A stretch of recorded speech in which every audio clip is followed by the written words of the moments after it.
crescent moon. It is a good omen, I hope. Nice, beautiful sight.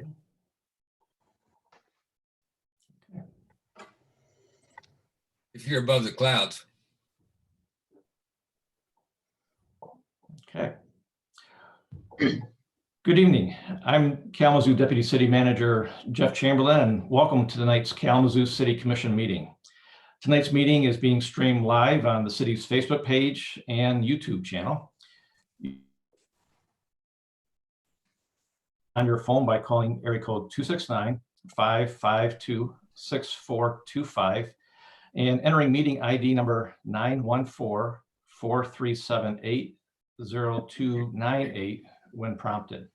And you may leave a public comment for tonight's meeting by calling area code 269-226-6573. So I'd like to turn it over to Kalamazoo City Mayor David Anderson. Thank you so much, DCM Chamberlain. I appreciate that very much. I'm calling to order our work session here tonight, and is focused on adult use marijuana and all the various components of that. So this will be a little different in that we won't be going through an entire business meeting agenda, because this is a work session with one topic of focus. Also, just to remind everybody that public comments, we are not voting on things tonight. We won't be making decisions. This is for discussion and information. And so there will be an opportunity for public comments, as Deputy City Manager Chamberlain described, and it will be at the end of our agenda. So let's get started on the work here. City Manager Ritzma, you want to get us started? Yeah, thank you, Your Honor. Is there feedback or something? Oh, okay. Yeah, we want to bring before you a presentation on the three elements that are going into this night's work session. And I will turn that over to our city planner, Christina Anderson. Thank you very much. Okay, so I'm going to share my screen. So just give me one moment. Excuse me. Oh, I'm sorry. I'm sorry to cut in. Did we do a roll call? No. At least somebody's thinking tonight. All right. Clerk Borling, will you please call the roll? Commissioner Cunningham. Here. Commissioner Hess. Here. Commissioner Knott. Here. Commissioner Pradle. Present. Commissioner Urban. Here. Vice Mayor Griffin. Here. Mayor Anderson. Here. Okay. So I will, if you give me a moment to share my screen, I will pull up the presentation that we'll be walking through this evening. Okay, so hopefully everyone can see that now.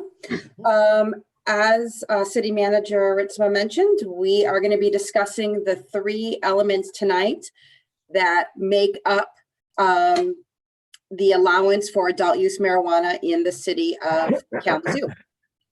And that's additions to the zoning code, that's a social equity policy, and that's the business and licensing requirements. And so we're going to start off first by just pausing to say there has been some work done before tonight, both internally as well as with the public. And so this dates back to November. And so there have been several small group discussions. There have been two kind of large format public meetings that were held at City Hall in February, where these topics were discussed. Staff participated in a panel that Commissioner Cunningham had organized at the Douglas Community Center for providing information. And we had conversations around social equity and how the industry works that kind of helped us understand how we should draft our rules. Back in February, kind of before this unusual time really took hold, we released a copy of the draft zoning code on the city's website for public review.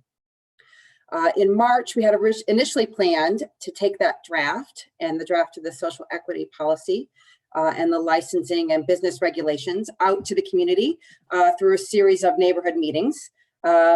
That did not happen. And so instead, we recorded the presentation, we translated it to Spanish and put it online for the community to take a look at in the privacy of their homes and not in large gathering settings. We released a copy of the social equity policy as well at that time. This month, at the beginning of the month, we did a community, we did a town hall with several commissioners participated and did questions and answer with the public. The Planning Commission took up the zoning text amendments through a public hearing, our first virtual public hearing here at the city that went fairly well on April 15th. They have provided their recommendation of support to the City Commission. And then we are here tonight discussing the details. And all of this is leading up to your review of these three documents in the month of May. And all of this is leading from the June 1 deadline that the Commission set back last fall for us to work towards. So that's kind of what's been going on up until this point.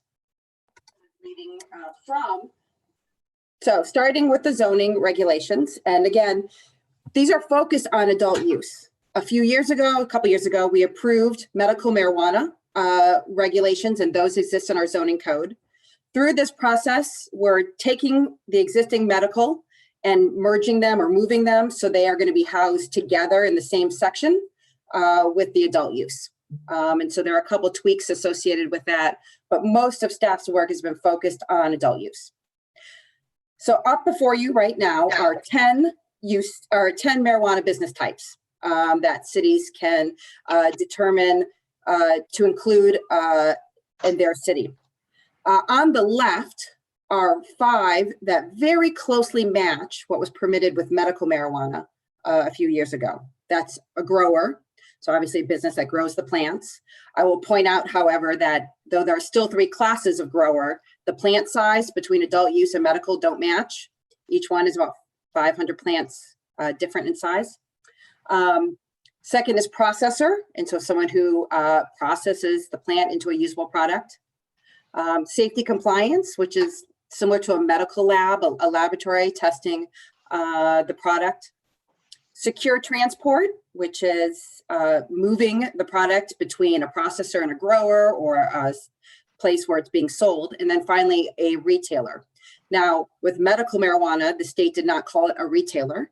That shop was called a provisioning center. So different names, similar outcome. The state of Michigan gave us 5 new business types to consider. The first is excess grower, which allows you to have a very large grow facility by stacking a number of medical grow and adult use grow licenses together. A micro business, which is combines both a small grow operation up to 150 plants, the ability to process those plants on site and then sell that product. So kind of a one-stop shop of activities. The next one is a designated consumption establishment. And that is a commercial business that allows for the consumption of a marijuana product, but not the sale. And then the last 2, which are event organizer, which gives someone the power to organize marijuana-focused events, and an actual event license, which would be the event for the license itself. Those last 2, event organizer and event license, are not included in the zoning code, and nor are they in front of you tonight for consideration at this time. Staff is recommending that we pause on those until later this year or early next fall. The last thing I want to say before I get into some details on each one and where they are permitted in the zoning code is that you'll see that these are color coded. And it's kind of important because these color coding helped us think about how and why we are allowing some of these businesses. The color coding represents requirements that the state of Michigan has put on these businesses when people come to apply for them at the state level. And so anything that's in green requires you to already hold a medical marijuana license. So in order to open a retailer or a processor, excess grower, you need to already be in the marijuana industry. And this runs through 2021, that is the case. The blue are ones that when you apply at the state level, you need to make sure that you are a Michigan resident. Michigan residency is required. And then those in the black letters are open to anyone without those restrictions, no residency and no already being in the industry. So what I'm going to do is go over the 8 that we are permitting in our zoning code, and I'll try to do so quickly because I know that the draft has been available and that you have already taken a look at it, and where each are permitted, and I'll note some of the requirements associated with each. So the first category is the grower and the excess grower. For the most part, this is located in the manufacturing district, limited manufacturing and general manufacturing, or M1 and M2. Excess growers only allowed in M2 because of the size of its operation. A Class A grower is also allowed in addition to the manufacturing in community commercial. And the reason we did that is Class A allows up to 100 plants, which felt very similar to a commercial greenhouse, which is a permitted use already in a community commercial district. And so that felt like a logical pairing. Class A is also not one that requires you to already be in the industry to open that type of business. So it's open to a wide variety of potential entrepreneurs. There are a couple requirements. When the Class A is permitted in, or when the Class A is allowed in the community commercial district, everything has to be indoors, where the state allows outdoor growing in other places. But if it's going to be in the community commercial district, we will not allow that. This business must be 1,000 feet from schools and 500 feet from childcare. And you'll see that on nearly every slide. That is a pretty common requirement that we have put in. So all marijuana businesses except for one need to be 1,000 feet from a K through 12 school or 500 feet from a state licensed childcare. A grower, when there are outdoor growing operations, also has to be 500 feet from a residence. And that's to kind of help think about any odor issues that might occur and to give it a little more space. A processor, again, is a business that processes the plant into a usable product. These are allowed in manufacturing only. They need to be conducted, all the business needs to be indoors, and again, that 1,000-foot separation distance from K through 12 schools and 500 feet from state licensed childcare is required.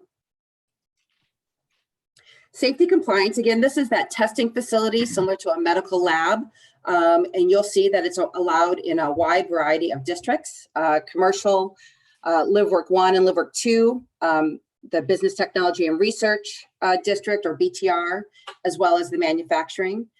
We allowed it in or proposing to allow it in a wide variety of places because, again, it's a testing facility, not unlike a medical lab testing facility in terms of its impact on adjacent properties. This is the one use that does not have that separation from schools and state licensed daycare, again, because of its nature being a lab activity. Secure transporter is the business that moves the items from one location to another in between the different businesses. So that is permitted in community commercial and manufacturing districts. There is a limitation when it's in commercial about how much product can be, the space of that use that can be designated to warehousing the product in between loads or in between deliveries. And of course, the standard separation between schools and daycare. Retailer. So this is where the product is sold. We have allowed it in the community commercial district, which parallels what was done with medical marijuana. We also are proposing for it to be included in the Live Work 1 district. And that was added with the thought that there are locations where we are strongly considering mapping the Live Work 1 district that are currently community commercial that already have some medical marijuana facilities located in that area. And so that was because in those places there was a even switch that was important to include. A retailer is also permitted in manufacturing, but only when combined with a grower process facility. So only when they're done together, it can't be standalone. So there's several restrictions for a retailer. Besides all activities being conducted indoors, it cannot be located in the same building or property as a packaged liquor use or a convenience store or gas station that sells alcohol. And this parallels what was in the medical marijuana requirements for provisioning centers. There's a separation requirement of 660 feet from certain designated intersections. Again, that was something that we carried over from the medical marijuana provisioning center rules. Retailers must keep that separation from schools and childcare. And there must be 1,000-foot distance between retailers. And that's something that, again, was what we had for medical marijuana provisioning centers and carried that over. So retailers and provisioning centers must be 1,000 feet apart, except if they're co-locating in the exact same spot. There is an exception to this last provision, and that's a separation of only 500 feet is permitted in certain circumstances, and this is tied to our social equity policy.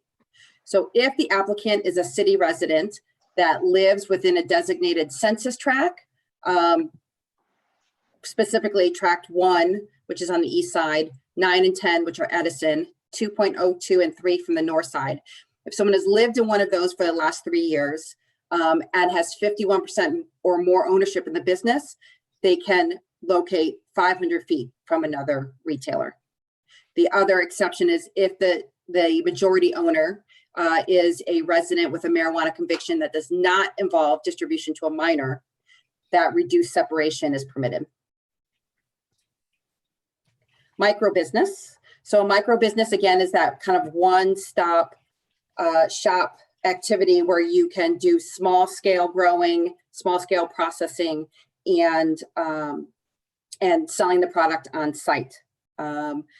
This is being proposed to be included in community commercial, Live Work 2, and the 2 manufacturing districts that we have. Micro business is similar to a use that we have in our zoning code already, which is craftsman industrial, which allows production on site as long as there's sales as well. All activities must be indoors. Again, same separation from schools and childcare. 500-foot separation distance between micro businesses when they're in the community commercial and Live Work 2 district. And we've done something similar as we did for retailers, which is create a reduced separation distance, thinking about our social equity plan to encourage local and minority ownership. And so if the majority owner is in one of the designated census tracts or has a conviction, marijuana conviction that does not involve distribution to a minor, that separation distance can be taken advantage of. Designated consumption establishment. Again, this is a commercial business. This is one of the new businesses that the state gave us where a marijuana product can be consumed on site but not sold. This is proposed to be allowed in the community commercial district and must adhere to the standard 1,000-foot separation from schools and 500 feet from childcare. So I'm going to turn it over to Dorla Bonner to talk about the social equity policy that's being proposed for adult use marijuana. Thank you, Christina, and good evening, everyone. This is very exciting to have this opportunity. This is a state mandate that that social equity be applied to certain areas. They picked out communities that were highly impacted by the marijuana industry and also had 30% poverty level. So Kalamazoo was one of the 41 communities that were designated. So the state itself has their own equity plan, which is based on reduced licensing fees. And each organization has to have their own equity plan when they submit their license application. We in Kalamazoo have decided to do our local policy. These are the fees for the licensing at the state level, the reduction in fees. 25% if they're a resident for 5 years, an additional reduction if there's a conviction, and additional reduction if they are a caregiver, have been a caregiver. Next slide, Christina. We wanted to create a policy because we wanted to focus on our local disproportionately impacted neighborhoods and to reduce barriers into the industry and to provide funding from collected fees from recreational marijuana to approach and support our Shared Prosperity Kalamazoo initiatives. Next slide. As Christina's mentioned earlier, the conversations have been going on with community members at meetings about equity policy. I've met with the industry representatives individually and collectively, and some of the things that we are going to recommend came out of those meetings. So Christina talked about the zoning codes, and the goal is to allow a wider number of locations. One of the concerns a lot of folks had when we were talking about social equity was that so many of the buildings were being bought and the charge just to have a facility, they were charging so much for them that they weren't affordable, that hopefully this reduced separation distances, some of these efforts will keep the cost of owning land to operate a business, make it more affordable. So we've talked about that. So next slide, Christina. Next slide. Can she hear me? He's frozen right now. We're frozen. So I have it in writing. So other things we're doing is the separation requirements go for in the zoning. It also applies to the retailer exceptions and micro businesses. As we go on with our social equity plan, we're also, oh goodness, we also want to make sure that beyond just operating businesses is that we have a community impact from the fees that will be generated. So we have said that we will use a minimum of 25% of the fees and tax generated from revenues to support programs and initiatives. Some of our licenses, medical facilities have agreed that they would help businesses learn how to get into the business if we would have some financial support. So we're talking about incubators to open up businesses, because after 2021, we could open up more businesses, the larger businesses where the greater amounts of income can be made. We're also going to community outreach on the topic of adult use, the difference between the state and federal laws concerning medical marijuana. We want to support shared prosperity Kalamazoo priorities such as strong youth, strong families, and good jobs, home ownership, and the war on drugs that have negatively impacted by people who have been impacted by the war on drugs that have not been able to get mortgages. We want to do down payment assistance specifically for those groups. We also want to make sure that folks who are receiving benefit from any of these efforts, whether they're getting property or they're getting reduction in fees, that they make a good faith effort to hire residents from our impacted communities as employees. One of the things that we've added that we thought about just lately is that we want to make sure that people are compliant. So in our social policy, equity policy, we've added a compliance mechanism to make sure that people remain compliant, even to the point that if they are no longer social equity entity, but they've received the reduced distances, that they are no longer eligible for that. That is something that we are targeting for people who qualify under our social equity plan. So they would lose the right to be in that spot if they no longer had a majority ownership of a person that have been impacted or from those neighborhoods. And at these kind of things will happen at the renewal, because every year they have to apply for another license, for their license to be renewed. So we would check the compliance at that point. We would also open it up there for a company that had not qualified for social equity to become qualified for social equity in our effort to continue making sure opportunities are available for everyone. And this plan would not be a part of the vote with the ordinance, but we will present to you a resolution that we would like for you to approve at the second reading of the policy of the ordinance. That's the social equity. I probably said it really fast, but without my script. So I am done. Clyde, it's on you. Thank you, Darla. The other component to all of this is a licensing component. I'm sorry. Is there someone else who might have the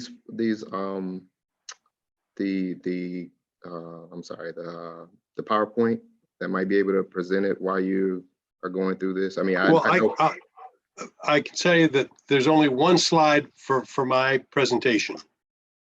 So it's not like you're missing anything, and I can give it to you really quick. Because I was gonna cover it without the necessity for the slide. I guess if you want to jump to the next slide, Jeff, that's okay. There you go. Thank you, Jeff. So this is amendments to Chapter 20, capital letter B as in boy, which already exists for medical marijuana.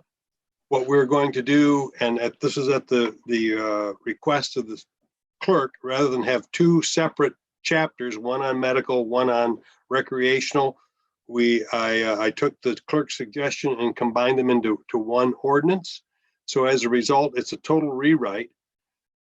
Basically, it covers a variety of things, and you can see on the points on the slide what's being covered. I want to get into a little more, but not much more detail. First, there will be additional and modified amendments. Unfortunately, the medical and the recreational statutes don't mesh very well. So I've had to kind of take the language from both and try to make the best of it to have a uniform ordinance, which hopefully I've obtained some success in doing that. As Darla already indicated, the statute does permit us to ask for a local license or a local permit. We did that with medical. We're going to do that with an adult, and it is a 1-year permit that you would receive from the city. As a condition of receiving that permit, you have to have a state license. So you have to have a valid state license in place in order to get a local permit. And as I said, it'll be done annually. So we'll have an opportunity to review the performance of the licensees, permittees as they go through. One of the things that was, I guess, I don't want to say criticized, but there was a desire that that we do more, and on the medical side, when we considered this, Grand Rapids kind of tried to get into it in a big way in terms of making potential licensees be more responsible to the community. Lansing did a little bit. I don't know that those efforts really panned out very well, but with the social equity component that Darla indicated and is required at state law, we really increased the emphasis on the social equity plan in the licensing process. So in addition to having to file with us the same plan that you filed with the state for your social equity, we also have, that's one of the things that we will be looking at. The Economic Development Corporation will be looking at when a business comes in for renewal. Did you walk the talk? Did you follow through on the commitments that you made and in the plan that you provided to the city? So that's going to be something that I think is going to be a little bit more strengthened and emphasized as we go forward. What we did not do, and I can tell you that those communities that have opted into the adult use medical marijuana, the adult use recreational marijuana, they have stayed away from a lot of the extra types of licenses, like the consumption lounges and for event organizers and temporary event activity. There's a lot on the plate in order to get all this done. And we made a collective decision to recommend to the commission not to open up licensure for event organizers or for temporary events at the present. That's not to say that we're putting it off for all time. And most communities have done that. They've stayed away from those. Our feeling was, given as we were working on this through this healthcare crisis and the fact that there's a requirement for social distancing and we didn't want large groups gathering, we thought we would put off the whole special event discussion for either later this year or next. And we can get a better feel for how adult use marijuana is going to impact the community. And I think that's something that I want to make the city commission cognizant of. Under the medical statute, according to the statistics that were released by the state of Michigan in late 2019, roughly 3% of the population, in terms of either being a registered caregiver or a registered patient, were eligible to purchase medical marijuana. It's 2 or 3, so that's not a very big customer base, if you will, but that's the number of people in Michigan who were permitted to legally buy medical marijuana. Now that the retailers are coming online and you can purchase recreational marijuana, that means any person who's 21 years or more is eligible to lawfully purchase it. You're looking at approximately 78.5% of the state's population as a potential customer base. So that is a huge increase. So while medical marijuana facilities probably did not have a lot of traffic, I would expect that to be substantially different in the case of adult use facilities. And I think we as a community kind of want to take a step back while we put these things in place and see how it works. Do our zoning codes work? Do our licensing codes work? And so that's one of the reasons for a little bit of caution. The other thing that will change is for medical, we currently have closed periods. The clerk has been authorized under the ordinance to open up periods of time when he will accept license applications for medical marijuana facilities. With this new ordinance, there will be no closed period. Anybody can walk in any day of the business, any business day, to the clerk's office and ask to, assuming they meet all the other requirements, ask to have be licensed as an adult business. So that's the other change. So with that, that's kind of a general overview. One more thing that just developed that I learned about late in the day, and this goes on the zoning side, this occurred so late we couldn't put it into the presentation, is that the Michigan Supreme Court ruled today in a zoning case on medical marijuana that basically said there was some question as to whether or not the Medical Marijuana Act really tied the hands of localities to perform zoning functions and carry out their zoning powers. The argument being that if the local community attempted to zone where you could put a medical marijuana business under the medical marijuana statute, not the licensing one, but the general medical marijuana statute that was adopted in 2008, that you were somehow precluding a person's ability to use medical marijuana, and therefore zoning ordinances were precluded. The Michigan Supreme Court, in a unanimous opinion, ruled that local municipalities may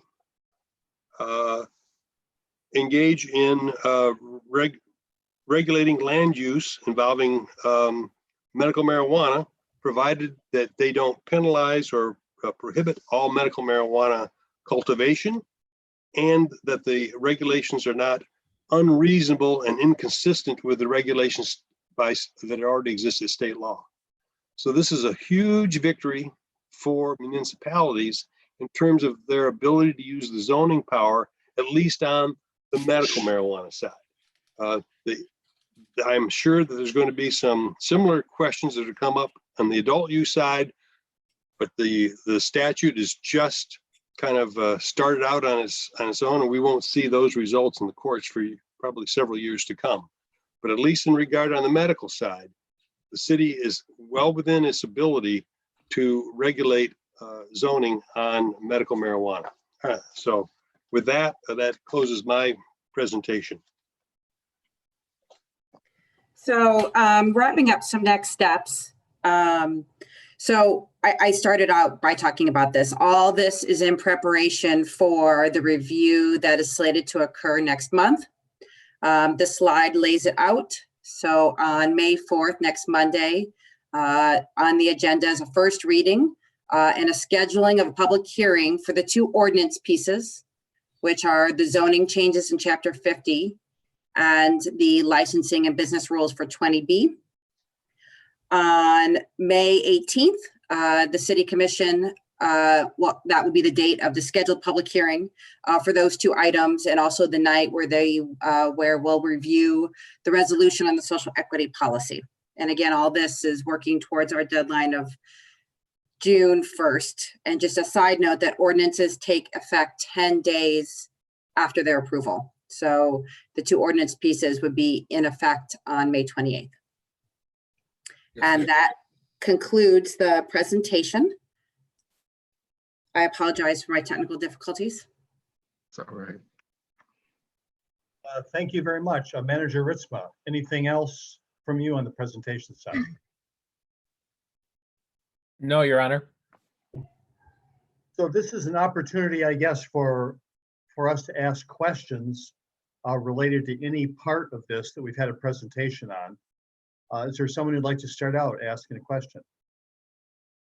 Yes, I would. Commissioner Urban. I wanted to hear from staff if the provisions for making things more easy to operate in Edison neighborhood, North Side and East Side neighborhoods, were those provisions added at the request of those neighborhoods? I'm sorry, can you, which specific provision are you referring to? Is it the separation distance from the intersections? No, this is the separation distance of the 250-foot separation distance rather than the 500-foot distance.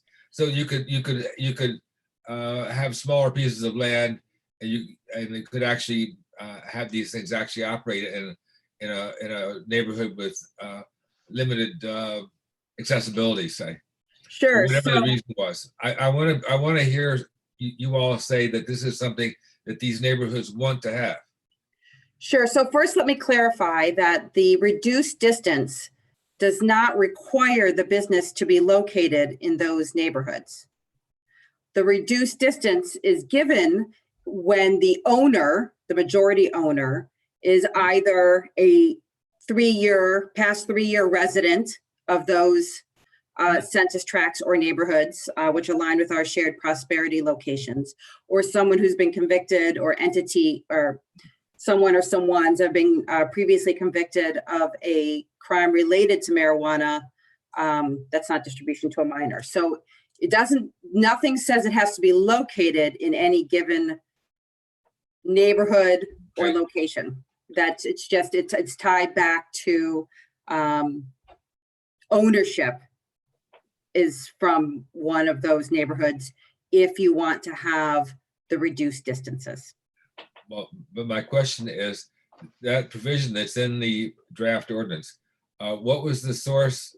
Who originated that provision? Was it the neighborhoods or was it the city?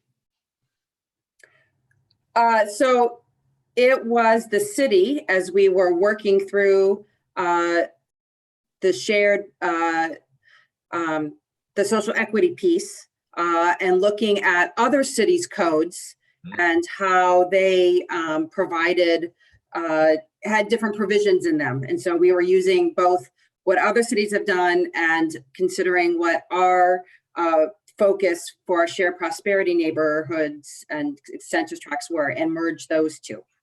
Well, my final question about that then is, what has been the feedback from these neighborhoods on that part of the ordinance? So we have had feedback from a variety of locations. I'm not sure I have personally taken feedback from any particular neighborhood lead on that specific element. I'm not sure if Clyde or Dorla want to chime in on that social equity piece and comment on that. I'm willing to do that. Commissioner Urban, our social equity piece was a clear attempt to respond to the concerns that we heard voiced at the second public input hearing that we had in February.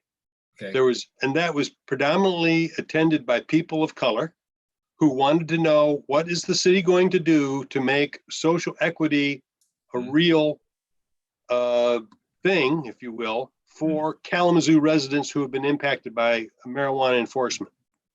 I mean, the statistics are there that people of color they don't use marijuana any more than non-people of color, but they have a lot higher prosecution rates.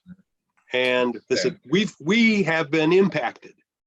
City, what are you going to do to make sure, or what efforts are you going to do so as to give voice to this provision in the statute that provides people who've been impacted by marijuana enforcement have an opportunity to get involved in the industry? So this was while nobody, and one of the things that came out was, we need to find places where we can, if you will, open a business, because it is very competitive. Once you say, oh, you're going to permit marijuana businesses in one area of the community, property rights, property costs rocket, because they know that there's a very competitive market for those properties. So this was the attempt by, if you will, creating these niches where people from these neighborhoods, no matter where they go in the community, they still have to follow our zoning code. So they're not going to be able to plop down a marijuana business in a residential zone. They're still going to have to comply with our zoning codes, but they're going to get a break on the separation distances. And this was our attempt to respond to the comments that we heard at that public meeting.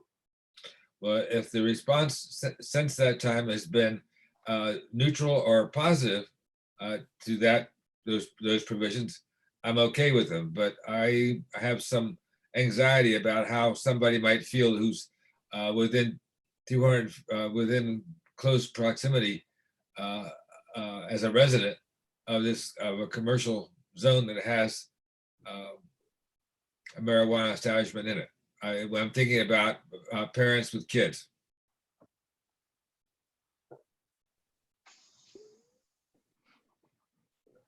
Well, and to that end, right from the outset, we as a community, staff recommended to the city commission when on the medical side that we don't cause one neighborhood to shoulder the burden of marijuana. Right. So we have basically dispersed them throughout the community in various neighborhoods so that there's no one neighborhood that shoulders the burden. And the same is true on the adult side. Well, so if I'm the only one that's being kind of prickly about this, I'll just be quiet. I just want to be sure that everybody's on board with this.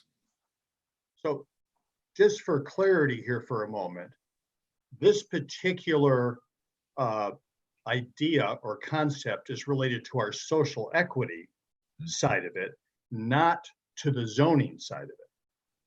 Right. So are you clear about that distinction? We're not saying these are going to be located in Edison. It's not a zoning decision. It is a social equity attempt in this particular portion of the discussion. I think I understand that, but you see, it has proximity implications because you're mentioning a distance. No, the distance is within the zoning, not,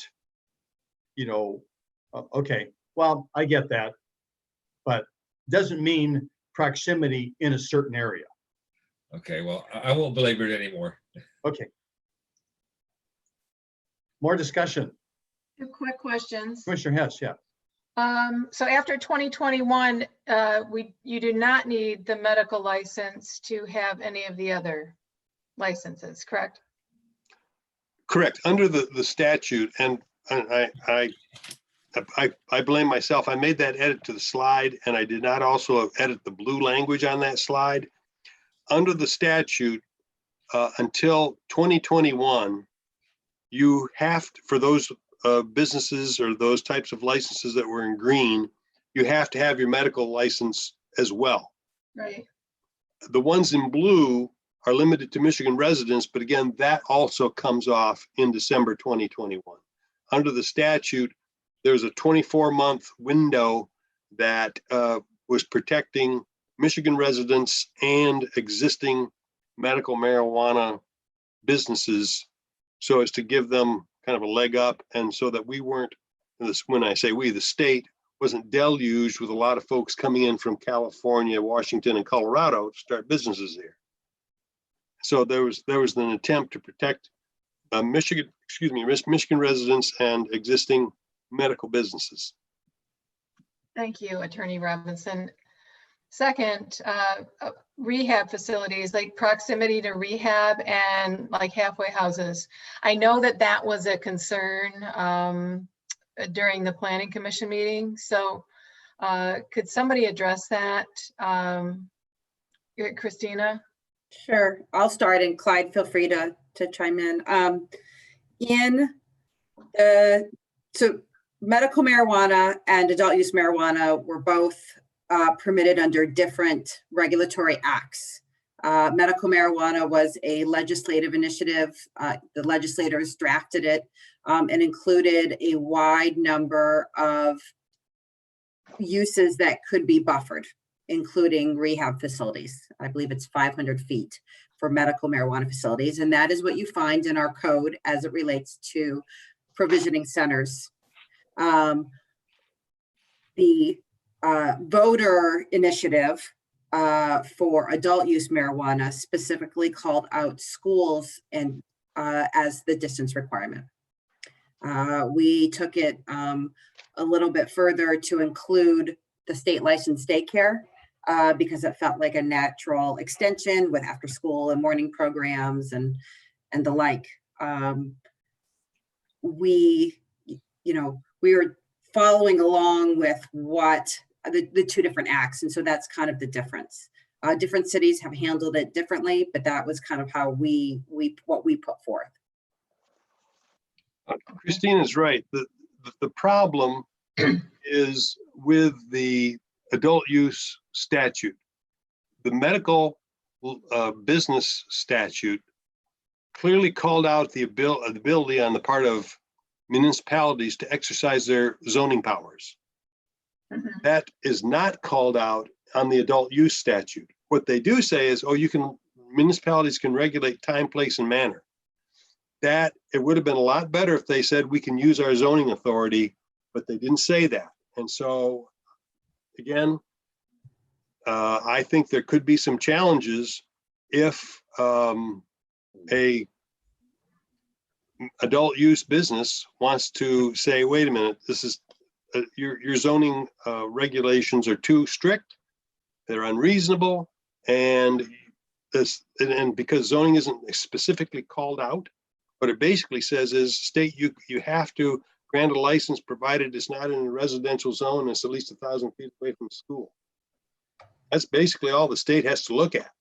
And so given the way the language of the adult use statute is drafted, it causes us to have some concerns as can we go as far as to protect some of these uses that we were able to do on the medical side. Yeah. Thank you. More questions?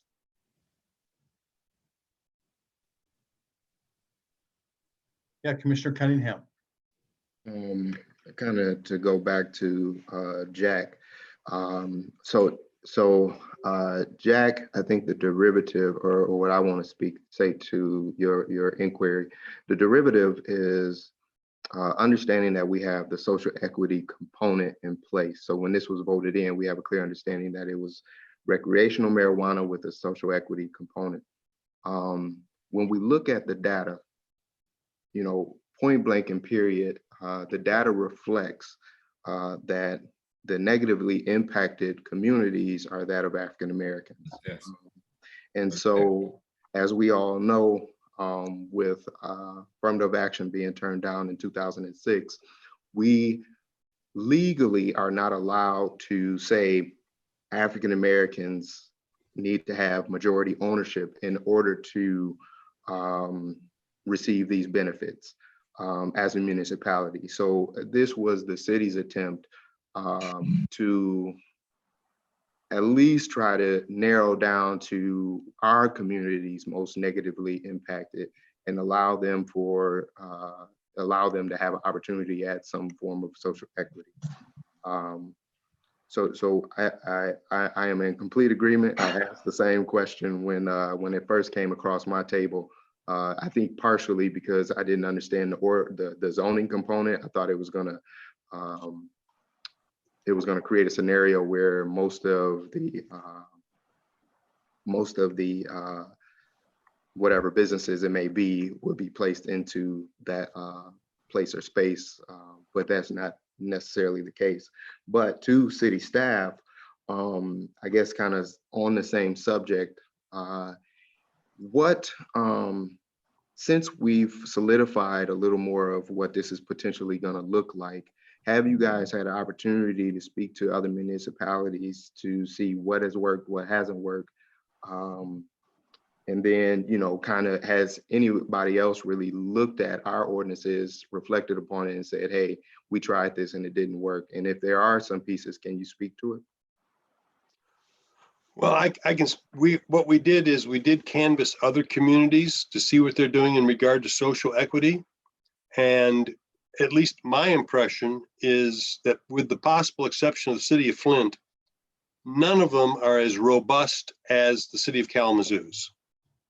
That's my impression. Some of them say, well, if a social equity, you've got to provide money for whatever it is, literacy or a variety of other things, but it doesn't really help outreach to the minority community, and it doesn't necessarily improve the opportunity for people of color as entrepreneurs.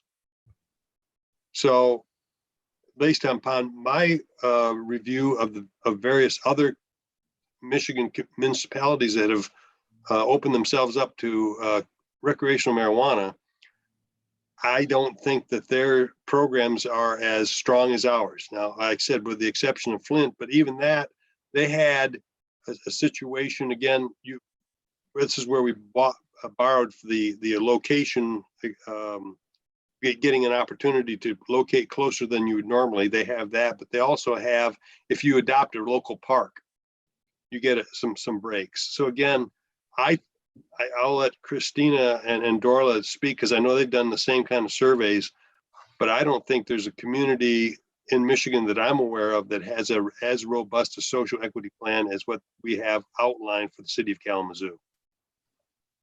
And Commissioner Cunningham, I will speak to that.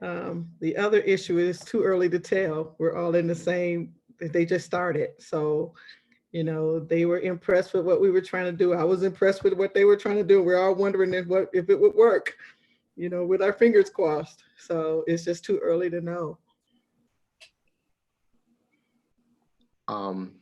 So even going deeper into that, to my colleagues, just a statement to it also is, you know, I do want to see opportunities for programming that gives benefits to, you know, our community. But I also, going back to what Clyde mentioned, I think it is very imperative and important that ownership is a piece of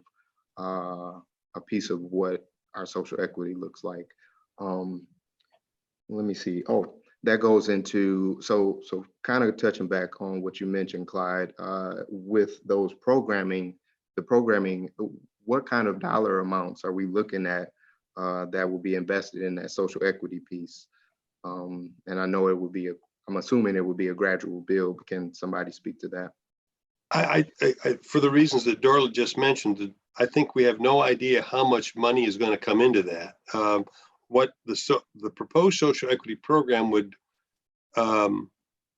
earmark a percentage of the state money that we receive and of our local licensing fees for social equity programs. That could be a variety of things to like loans and the like, and to help people start a business. But I think that money is going to be initially kind of a trickle. And then as the medical marijuana industry ramps up throughout the state, we're going to get more of that money to Kalamazoo, because we're going to be permitting recreational businesses in our community. So just for clarity, there isn't any type of projections, even vague projections that we could look at or think of? I've done some, but it's really back of the envelope, and it's based upon a lot of assumptions. Mhm. And the arithmetic is kind of detailed, but you start out with, at least some estimates say this is $1 billion retail industry in Michigan. Well, there's a 10% excise tax on $1 billion. That gets you what, $100 million. And then of the $100 million, some of that comes off because the state gets its expenses, and there's 20 million that has to go into bona fide research for the treatment of marijuana for veterans. So let's assume that the state is made whole somehow, and there's an $80 million pot available. Well, of that $80 million, only 15% is available to municipalities. So that's 15% of 80 is basically available. 12, I think it's $12 million. And so out of the 12 million, then you take statewide how many provisioning centers and micro businesses there are. That's the denominator, and the numerator is the number of those businesses located in Kalamazoo. And so that whatever that percentage is, we would get of that $12 million. I'm guessing that we might see $250,000 maybe the first year. So that's just a back of the envelope, seat of the pants guess as to what we might see from the state excise tax. And obviously we're limited to collect only a $5,000 licensing fee. And so whatever we get from there, 5,000 times, I think we've got roughly 10 or 12 businesses now. So that's $60,000 there that we're going to get some, that we're going to earmark for this effort as well. But the real money is going to come from the state. But at this point, it's just a guess. Now, all of those dollars that you just mentioned wouldn't be earmarked for the social equity piece, correct? No. Thank you. Just want to clarify that. Yep. All right. I have a couple other questions here. Can you speak to reason for a resolution versus an ordinance with the social equity piece? Sure. The resolution gives you more flexibility. It's going to be a city commission policy resolution, and if we want to make changes to it, we can do it in one meeting. So it creates more flexibility for the city commission in defining what that policy should look like. What does that mean for city administration in regards to following that policy? Well, as Dorla said, we don't know how things are going to play out. We're right at the infancy of this. And so as things become apparent to us, we can say, oh yeah, that Muskegon is doing it this way. It seems to be really a good approach, and it's making sense. Maybe we ought to incorporate that into our policy as well. And we can come to the city commission and say, we'd like you to amend your policy to permit this, whatever it is, as part of our social equity plan. And then one last question, the special event piece being removed, has there been any feedback or pushback on us kind of delaying further discussion on that? Not that I'm aware. No. There may be some, but again, I think it's a little premature to talk about special events in today's environment. For sure. Those are all the questions I have for now, Mayor Henderson. Thank you. Thank you, Commissioner Cunningham. Someone else have questions? Commissioner Pradel. Sure. I was just wondering if someone from staff could just explain a little bit about how the zoning is designed to try to create property values from, spiking to extreme high levels that would potentially maybe drive people out from being able to pursue a business. Does that make Sure. sense? Mhm. So as Clyde mentioned, it was one of the most common comments we received from the community meetings that were held at City Hall, as well as other discussions, were that, if we're looking for ways to allow new folks to get into the industry, managing potential price spikes in property is one way to do that, to not kind of price people out. And so that was kind of an unintended consequence of setting, just a few locations for provisioning centers and where they could be located. Is that the locations that were open, what land was available, we're a built-up community, right? The prices, it was very expensive to buy land or lease a building in that property. So hearing that, what we started to think about was how do we start to think about allowing it in a wider number of locations? How do we think about allowing a wide number of business types for someone to enter into? So between those two elements. And so that, kind of backed into the districts, backed into thinking about the parameters that way.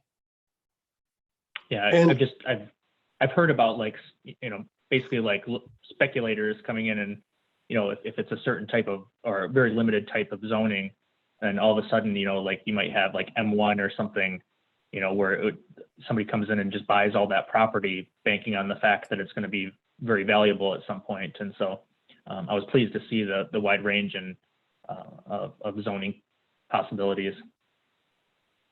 I won't hold myself out as an expert in economics, other than I minored in it. So I do have a little bit of knowledge in it. And it's a question of supply and demand. As you pointed out, if we just said this commercial zone is available for marijuana, all of the property values would shoot up because there'd be a big demand, and there'd be people who have the wherewithal to pay that price. So you can ask a lot. What we've done here is said, okay, if you come from these areas of our community where we know that, again, oftentimes people who live in those neighborhoods are a little challenged when it comes to economics, but we'll permit you to locate where nobody else can locate. So the market is definitely different. You can charge a high price, but nobody's going to be able to pay for it. So you're going to have to, if you want to put a business in that spot, particularly a marijuana business, somebody's going to have to come from one of those neighborhoods, and you're going to have a price that's reasonable for them to meet if you want to lease that property out or sell it. So I think, again, I'll say this, economics is all theory. So hopefully the theories will bear out in the real world.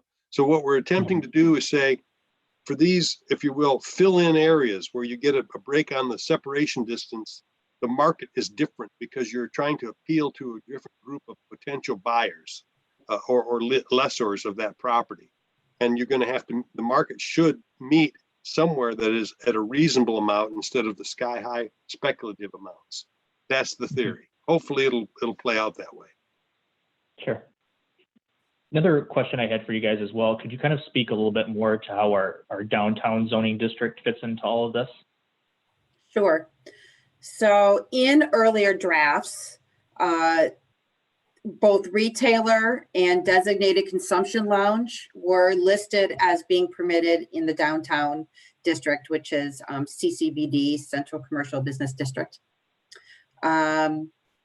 As the Planning Commission deliberated and did a public hearing, they voiced some concern with including it as permitted in CCBD right now. And the reason was not as a concern about marijuana businesses being in downtown, but knowing that we are kind of about to start a process of rezoning downtown. We've already started to create those districts. And so downtown will be broken into multiple pieces. And so there was some concern on the plan commissioners that as through a public hearing, we started to figure out where those new downtown districts are located within the CCBD area, and through a discussion of uses, there may be the case that maybe one of those 3 districts doesn't allow a marijuana business. And oops, did we just accidentally set ourselves up for some non-conforming businesses that opened in the leeway. So, there were no comments as it related at the meeting, as it related to not wanting any marijuana businesses in downtown, but a request to let's have this discussion with our new downtown districts. So we're thinking about all the pieces at the same time, rather than maybe opening the door to an accidental, permitted today, but not permitted with the rezoning for the area. Thank you. And I just had one other question as well. So as it stands right now, anybody who's looking to get into the business that doesn't have a currently existing medicinal business has to wait till the 2021 window. I guess my question is, and I apologize if it escapes me, we've talked about this before or not, but what does that look like for somebody looking to get into the business? Are there things that we can be doing to, like the incubation and more things to get them kind of, I guess, locked and ready to be ready for a rollout in 2021? Or is it a scenario where literally we can't really do anything until 2021, to start them on their pathway? So I'm sure that Dorla and Clyde will want to chime in, but let me first say that until 2021, that current requirement for the state, and it doesn't apply to all marijuana businesses that we're considering tonight.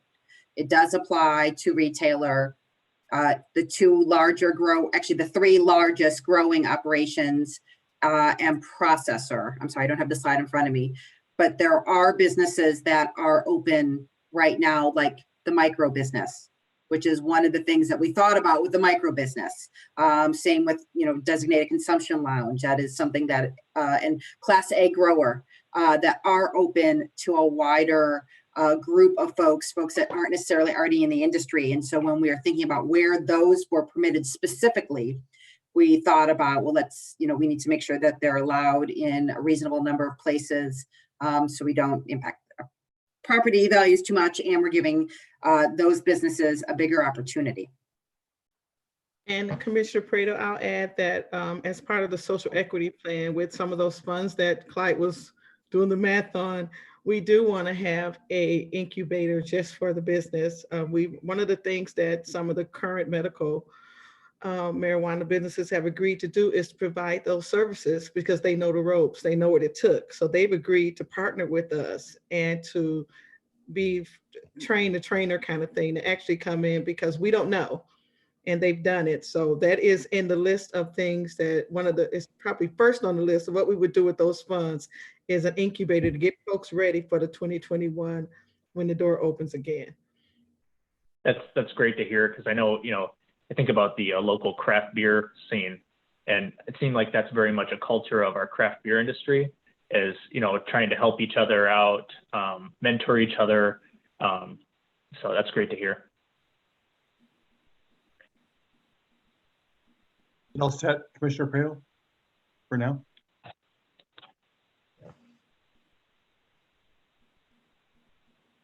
Your questions are set, all right? Someone else?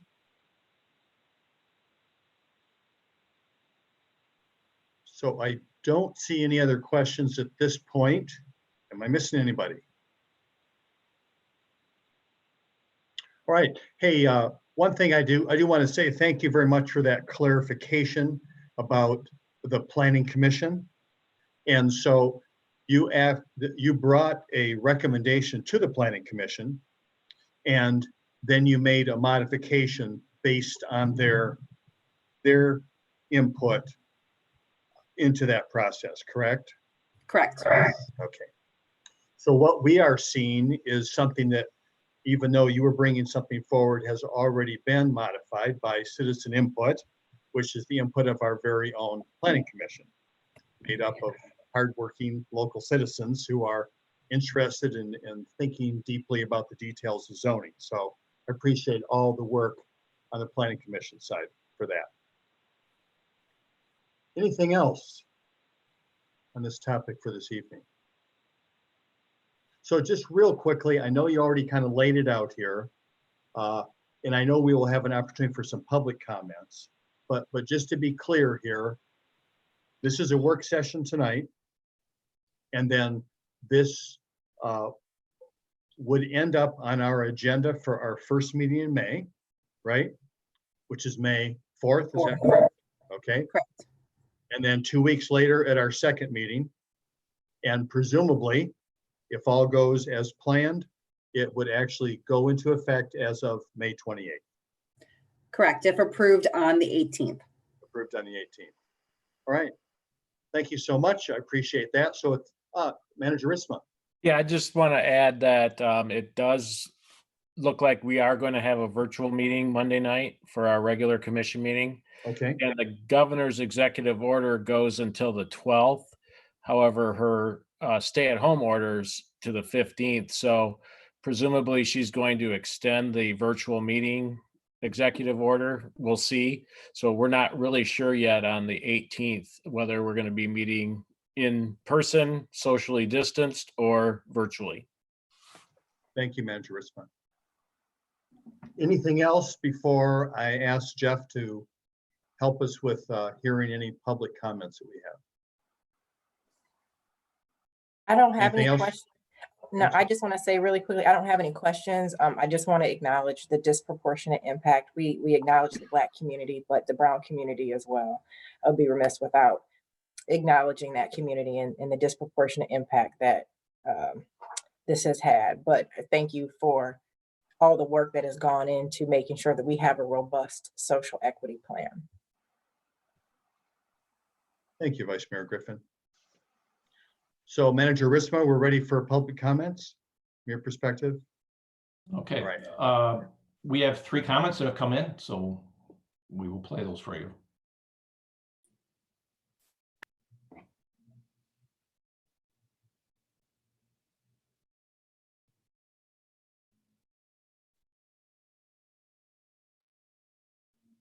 Hi, my name is Gail, and I live in the city of Kalamazoo, towards the very end of Kalamazoo, a couple streets before G Avenue.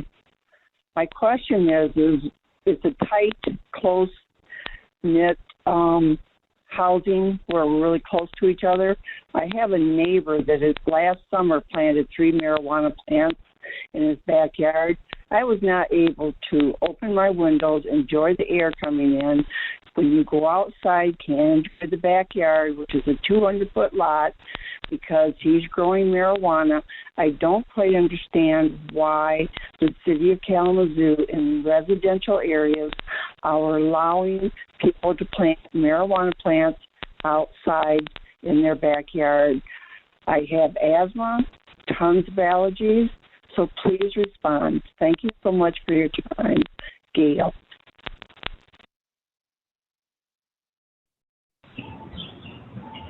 Jeff Messer, city resident. On Friday, Governor Whitmer signed an executive order that permitted many outdoor activities to resume immediately, including golfing, motorboating, lawn care, landscaping, garden centers, garden nurseries, pest control, bicycle repair shops, and travel to vacation homes. I am calling on City Manager Jim Ritzma and our Parks Director Sean Fletcher to take similar action and immediately reopen city parks. Other than removing the park closed signs, officially reopening city parks will have little to no practical effect. All through the shutdown, City Parks employees have continued to visit all parks every weekday, picking up litter and emptying trash cans. This would not be necessary if parks were truly closed. The police have not been enforcing the park closures, and the public is ignoring the park closed signs. On any afternoon when it is not raining, a visit to Davis Street Park will reveal 8 to 12 skateboarders congregating on the tiny skate plaza right next to a metal sign that reads, "Closed for the season." Even when it is raining, like this past Saturday, you'll find 2 adults and 2 children riding their little stunt bicycles on the skate plaza, which is still prohibited under normal circumstances. An afternoon visit to Bronson Park will reveal Pokemon Go players walking, illegal bicycling, groups of people playing catch football and frisbee, and people sitting on the remnants of Fountain of the Pioneers. In Dutton Street Park, you'll find people playing fetch with the dog despite a metal closed for the season sign posted at the entrance. Officially closing parks and posting signs but not following it up with enforcement adds to the public confusion about which of the city's numerous ordinances should be obeyed. This creates further disrespect for the law and creates opportunities for selective enforcement, which is rampant in the city against people who the police perceive as being disadvantaged. Again, I ask City Manager Jim Ritzma and our Parks Director Sean Fletcher to follow Governor Whitmer's lead by officially reopening all city parks. If you, the listening public, agree that city parks should be reopened, please let Manager Ritzma know by emailing him at ritzmaj@kalamazoocity.org and copy your email to City Commissioner Jack Urban at urbanj@kalamazoocity.org. Me alone asking that city parks be reopened may not get it done. However, if dozens of other citizens also pressure the city manager, the parks are more likely to be reopened. Again, those email addresses are ritzemaj@kalamazoocity.org and urbanj@kalamazoocity.org. Thank you for listening and have a nice day.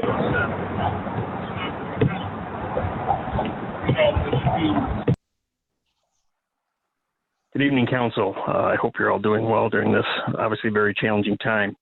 My name is Jerry Griffin. I'm calling on behalf of Pinkana. We are a wholly Michigan-owned and operated vertically integrated cannabis company headquartered in Farmington Hills. I've been tracking the city's discussions on the adult use issue the last several weeks, particularly as it related to zoning for adult use retail and the concurrent proposed changes to the CCBD zoning district. The original proposal before the Planning Commission on April 15th included the CCBD zoning district for retail.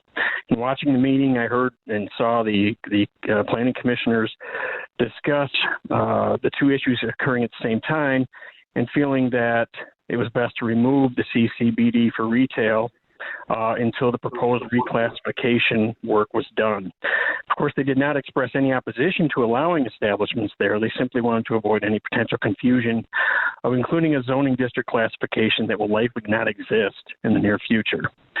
I would hope you would provide some clarity on this issue prior to final adoption of the ordinance. There are decisions on investments that need to have the best information possible, both on behalf of proposed applicants and also your local property owners who are looking for tenants in the CCBD area.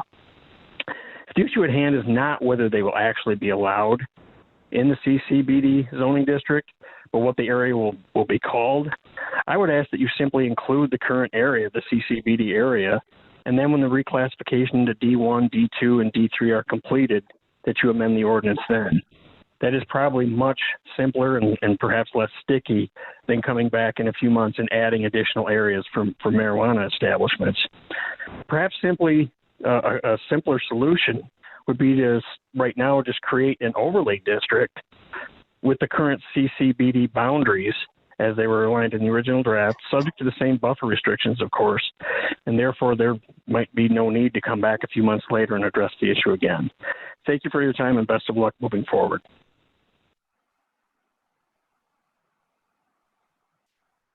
And Mr. Mayor, we have one more caller that came in here and we're in the process of queuing that one up and it'll be ready, it'll be played here shortly. Sorry for any delay.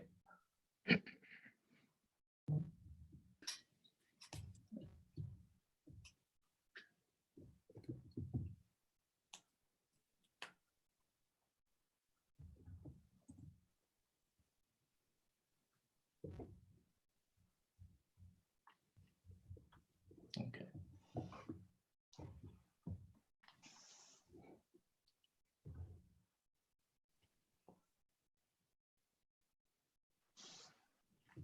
Again, apologize for the delay. We're queuing up the next caller.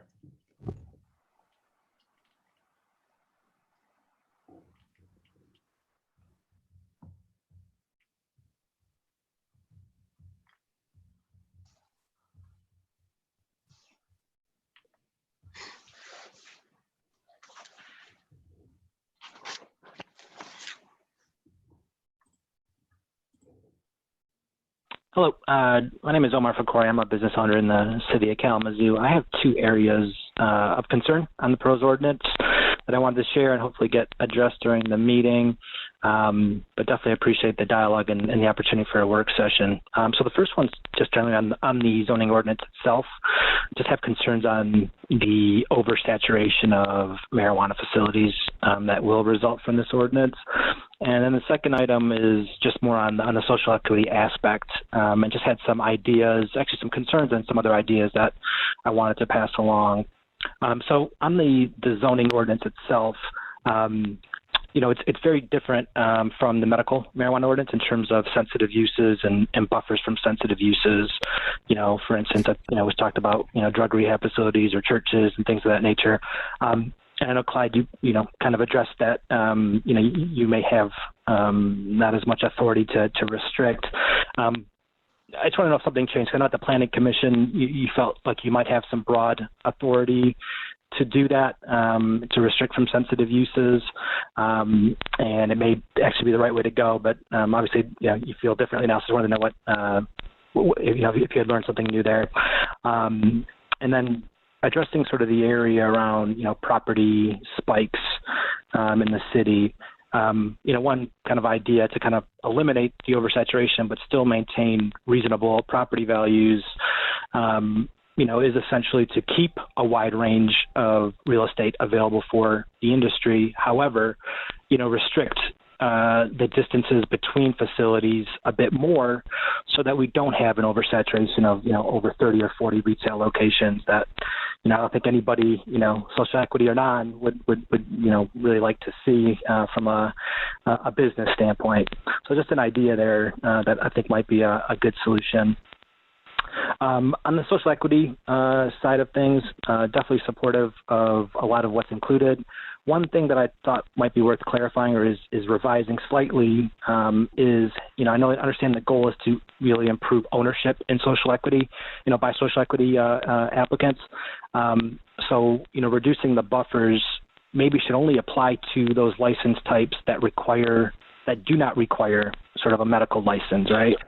Because again, we're trying to get new blood in the industry. You know, the idea of having the, you know, looser buffer restrictions, you know, for people that are already potentially in the industry, I don't think it achieves that goal. So maybe, you know, modifying the zoning buffers for social equity applicants that, you know, so that it only applies to the license types that they are able to obtain day one, I think would be, you know, a good measure. Otherwise, I kind of see that as a loophole for people to take advantage of with existing licenses to be able to secure those more attractive locations. Lastly, in terms of ideas to improve social equity, I think reducing the fees is great, or actually eliminating them completely is great. I think, you know, having, you know, the license types that do not require a medical marijuana license, have those only apply to social equity applicants. Don't open it up to the wider audience. I think would be a interesting measure to increase ownership. And again, I think that's probably the best way to increase social equity ownership. And then, you know, I think, you know, have existing medical license holders that are currently in the city, you know, sponsor social equity, provide training, provide best practices, because it's not always just about the real estate side or the money side. It's really the operational experience and sharing the best practices. Thanks for your consideration, and everybody stay safe. Good evening, Council. My name is John Abbo, Corporate Counsel for Loom Cannabis Co., located at 3406 Stadium Drive in Kalamazoo. I just had a comment with respect to Section 20B19 of the proposed ordinance. Currently, under Section B, it states that it is unlawful for a licensee, manager, operator, employees of provisioning center, or retailer to permit the sale, consumption, or use of alcoholic beverages or tobacco products on the licensed premises, or the consumption or service of food on the licensed premises. So as the language currently stands, it sounds that, you know, technically the statute would prohibit an employee of the facility from having a a sandwich on his lunch break. I don't think this is the actual intent of the ordinance. However, I'm hoping that you can clarify. Thank you. Bye-bye. Mr. Mayor, that was the last citizen comment. Okay, so I'm assuming people have had an opportunity then to give us a call and leave their comments. So at this point, not seeing any other comments, I will close the public comment portion of our meeting. Do people mind if we attempt to address some of the questions that were posed? I'm not sure if we can get through all of them, but are folks okay with attempting to address some of those things? Absolutely. Okay, great. So maybe going back to the first one, and then we'll just work our way through. Who wants to start with that? Do you want to talk to this one first? Sure. While I appreciate the caller's concern about the neighborhoods growing marijuana plants, welcome to 2020 Michigan. Unfortunately, the law permits an individual to cultivate up to 12 plants on their property. And as long as the plants are not viewable from a public place, you're permitted to do that. And as an ordinance, we can't preclude what is otherwise permitted by state law. So while I appreciate the concern of the lady whose neighbor is growing plants, there's very little the city can do. Thank you, Attorney Robinson. So are you going to answer a question, Commissioner Urban? No, I just wanted to add to Clyde's comment on that one. But the city commission could, if it chose, draft a resolution to asking our lobbyists to take the matter up, the state legislature to perhaps change that or change that law or alter it so that we could prevent the growing of marijuana plants in neighborhoods. I mean, we can't do this ourselves, but we can lobby our representatives to do it, can't we? Yes, we can. The problem, and of course, it's not insurmountable, but because this was a citizen-initiated law, it requires a 3/4 votes of each legislative chamber in order to amend this law. Wow. Okay. So it's whatever 3/4 of 38 is on the Senate side and 3/4 of 110 on the House side. But not impossible. Not impossible, no. Thank you. Thank you, Commissioner Urban. Second question, was that related to our parks?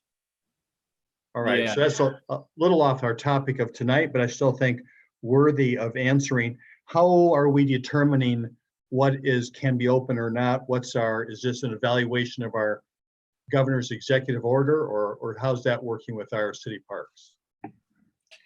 So we are currently going along with the executive order and the parks remaining closed. One is a resource issue, and two, the opportunity for people to congregate. And if you remember, going to the closure of parks, it allowed our public safety to do some enforcement if needed. And I understand the comments were they weren't being enforced, but I don't know that to be the case completely across the board. I think public safety has had it as a tool. Obviously, the state has remained or opened their state parks up, but they are not being staffed or maintained. So we'll continue to reevaluate that as we move forward. But at this point, we feel like with the current stay-at-home order in place, it's best for our parks to remain closed.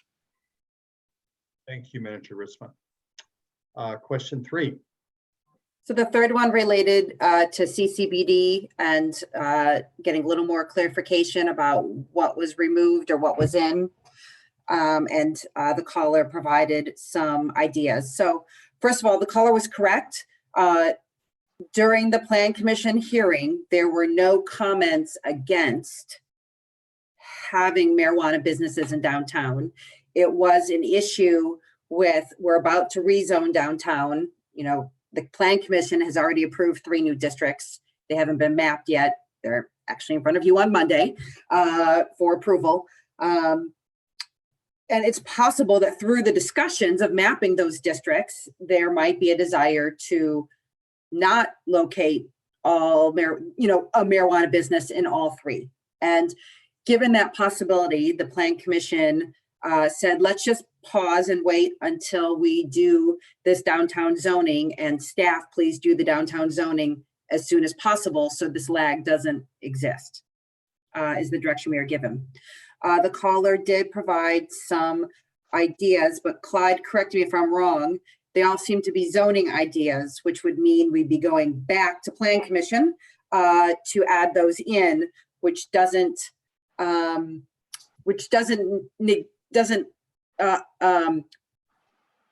stop a further conversation. It's not a quick fix, right?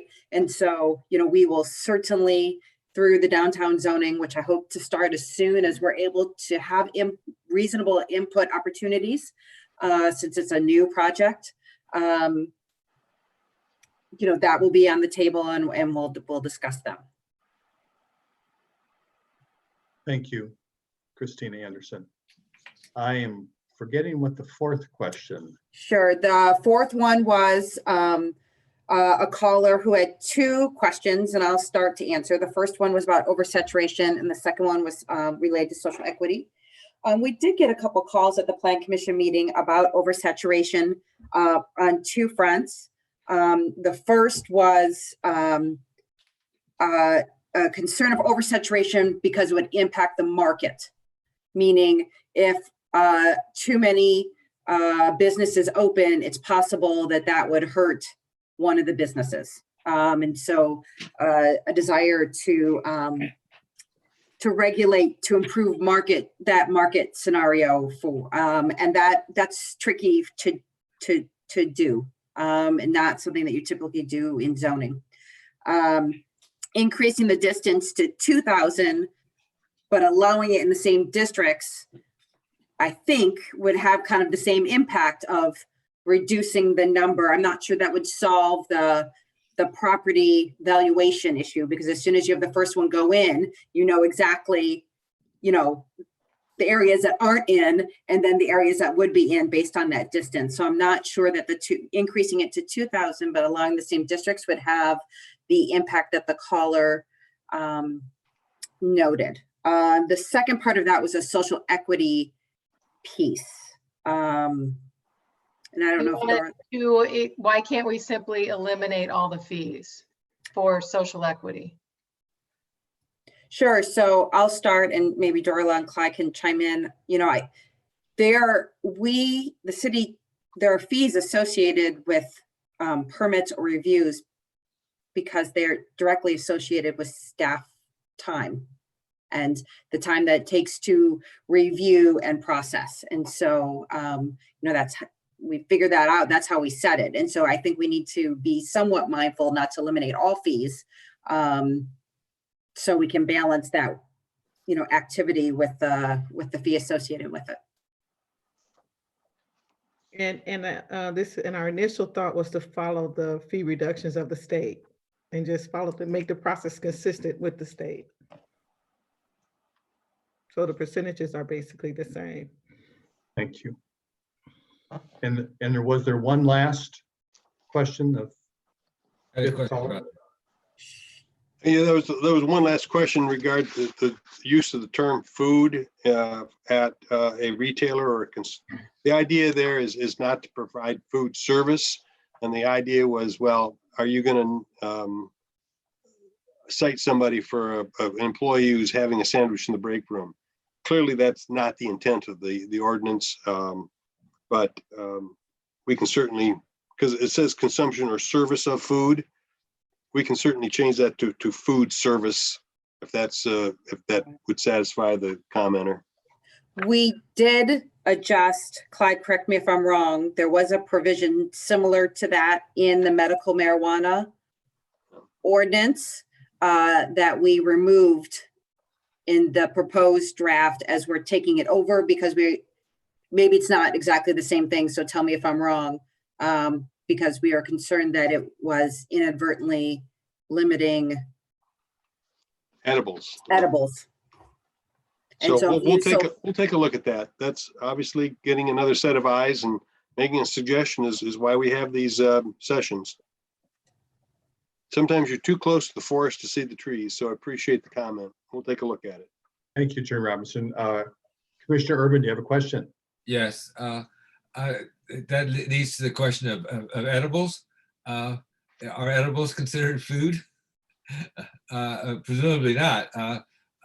Like marijuana infused brownies. Presumably you can buy those at a provisioning center. Is that a marijuana infused product, or is it food that happens to have be flavored with marijuana? I mean, I'm just concerned about where that falls. I'd have to look up the statute. It's generally you have to follow, if you're doing edibles, you have to meet certain food levels, if you will, but I don't know this technically classified as a food. Okay. Well, somebody's aware of that anyways. There is a distinction. There's a difference between requiring food safety requirements and defining it as a food. Okay, thank you. So at this point, are there any questions that were raised by any of the answers from staff that commissioners or vice mayor want to ask of staff now? So seeing none, then this is the time in our meeting for commissioner comments. Someone who wants to kick that off? Anyone wants to make any special comments tonight? Commissioner Urban. Yes, I just wanted to say I'm very pleased to learn that the social equity stipulations that are in our proposed ordinance are some of the strongest in the state.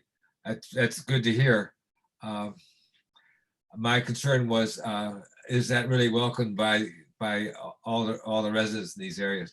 But the intention is certainly good, and I'm very happy about that. I just hope that the effect of the social equity component of this ends up being as salutary as the intentions are. That's all. I'm eager to see how that works out. Thank you, Commissioner Urban. Anyone else? Commissioner Hess. First of all, going along with that, Commissioner Urban, that Kalamazoo really is an education city. We're all about education, and to provide education within our social equity policy is gratifying for me. So thank you for the robustness of that policy. And then also just thank you to the Planning Commission, who has done so much work on this, to Christina, to Attorney Clyde Robinson, to Jim Ritzema, and to Dorla Bonner for all of the hours and all of the work and intention and good intention that they've put into this ordinance. So appreciate that. Thank you, Commissioner Hess. Anyone else for the good of the order this evening? Commissioner Cunningham. We'll make sure my mic is on. Yeah. So to the Planning Commission, I had an opportunity to sit in on their meeting. I think you guys did an amazing job. I think there were a lot of concerns and questions that I hadn't even thought about. And it's good to see the knowledge and expertise that they have and they bring to the table on a day in, day out basis. So I really appreciate you guys, if you guys or any of you are tuning in for the work that you do. To city staff, you guys are doing an amazing job continuing to, kind of go through this while we're also dealing with the pandemic within our community. So I can imagine how much harder this must be on you. In regards to my colleagues, I mean, I just really want you guys to understand the gravity of what we're deciding on. The reality is, you know, what the people of Michigan has asked us to do will impact us for years to come. In 100 years, we'll be looking back on this exact moment to say they got it right, they got it wrong, and people will reflect upon these decisions that were made, whether they identify us specifically in it, that that's not here nor there. But the reality is, this is going to hurt somebody. There will be a child in the car who is subjected to, maybe it's smoke or whatever it may be. There will be some type of frustration or questions about, the potential negatives of this. And as we saw from our caller, they already had frustrations. And so, I will honestly say I lived in a home where individual below me was allowed to smoke. And so although I don't partake in those activities, I still lived in a home with continuous smoke. So I say that to say, we have to be intentional on thinking this through 100%. There can't be any stone unturned in regards to every single component of this, whether it's ordinance, social equity, or other. Because, obviously hindsight is 20/20, but we want to try and curb every negative impact as best as possible from the onset. And so I appreciate, the time and the hours that staff have put in, appreciate the time and the hours that the Planning Commission put in, and all of the other individuals who have taken out time to invest in our community. Because I think that, the gravity of this is probably as large as just about any other decision we've made as a city council, at least during my time of serving, because it's life or death. I truly believe that. 10 years ago, overdosing on something like this was unheard of. But due to science and the ability for individuals to synthesize this product, we're seeing things that we hadn't seen before. So yeah, I just want to highlight the gravity of this, and so that we don't lose sight of the importance of the decision that we'll be making, whether it be within a month or further out.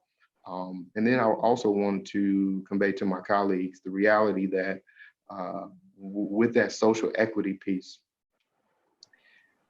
I am wholeheartedly, hurt that that we are legally binded against just calling social equity what it should be in this scenario. And we have to find certain proxies, certain avenues to, kind of get around those, what we've been asked to do by the voters. They asked for this, and with the intent that we would do what's right. And sometimes doing what's right doesn't always line up with the law. So I will be, for the next week, I will be, consulting with a lot of the individuals who have been reaching out to me. I've been working closely with consultants in the industry who have questions, concerns, have other ideas, ways we can expound, ways we can expand. And reality is, I don't know how many hours you guys have put in, but I put in quite a few. And even for the last 5 or 6 months, I still do not feel adequate enough to say that, everything that the city staff has proposed to us, that there's no stone unturned. And then therein lies we have to trust city staff, along with the same sentence of, you don't know what you don't know. So once again, to my colleagues, you will probably hear from me within the next week in regards to this subject. To city staff, you will probably hear from me within the next week in regards to this subject. And I look forward to us continuing to do the work. But as I stated, the most important piece about this is understanding that what this looks like for Kalamazoo in 10, 20, 100 years. Thank you. Thank you, Commissioner Cunningham. Other thoughts? Vice Mayor Griffin.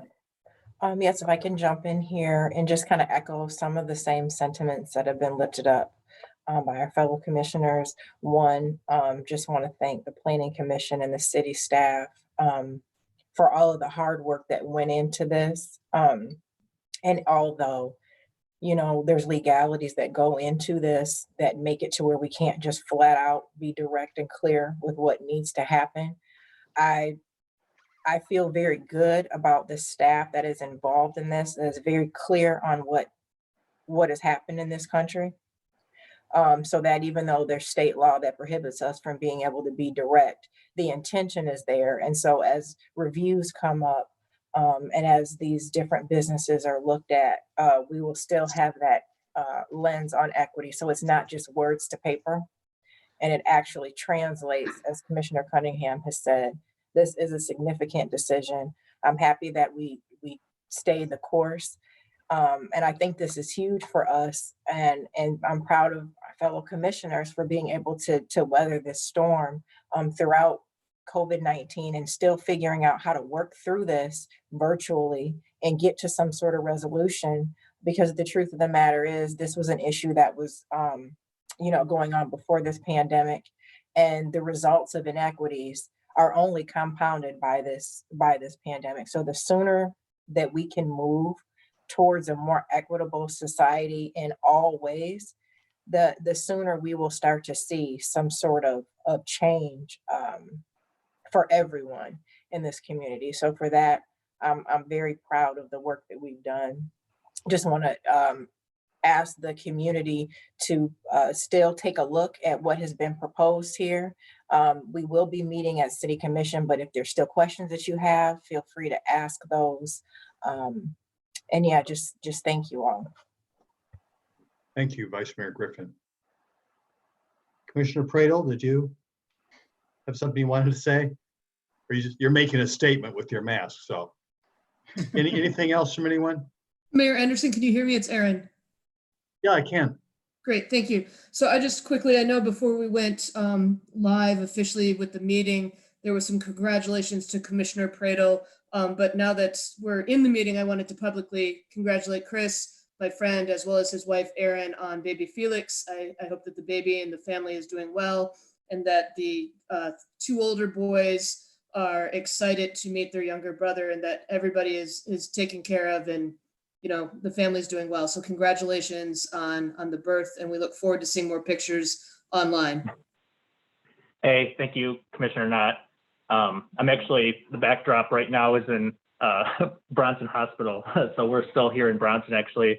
You hear about that quote from Fred Rogers about whenever there's a disaster, look for the helpers. And certainly when you have an instance like that, there's a little sense of isolation that you're not surrounded by the people that you love and care about.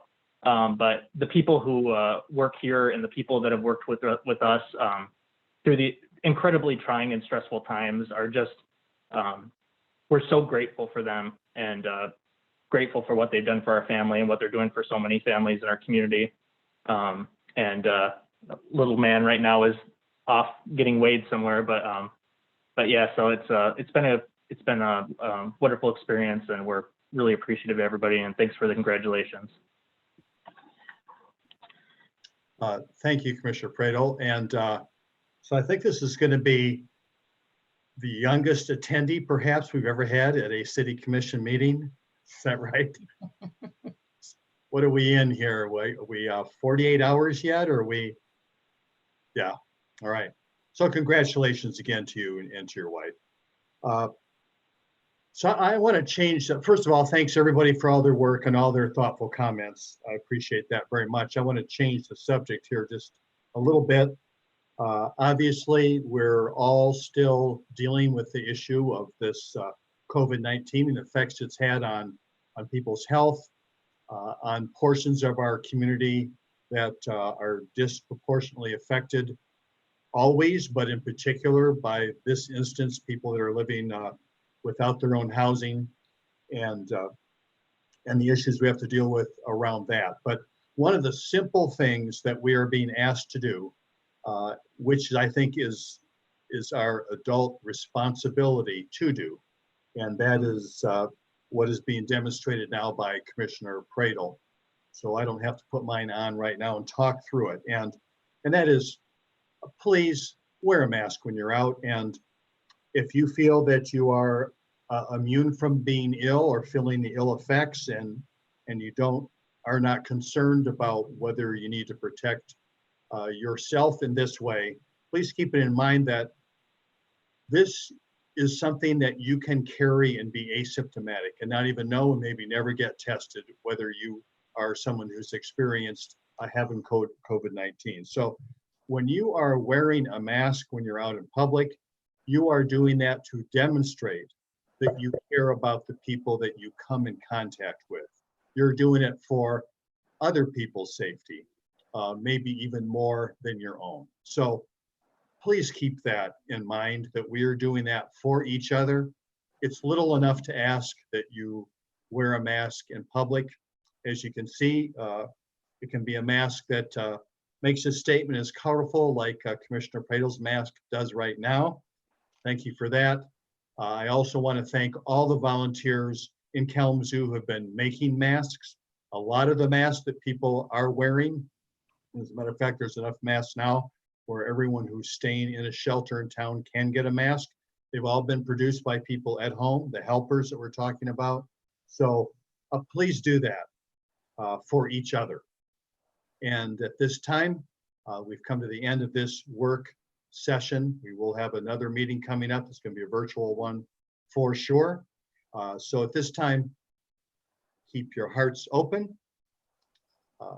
Love you, Kalamazoo. There you go. We are adjourned.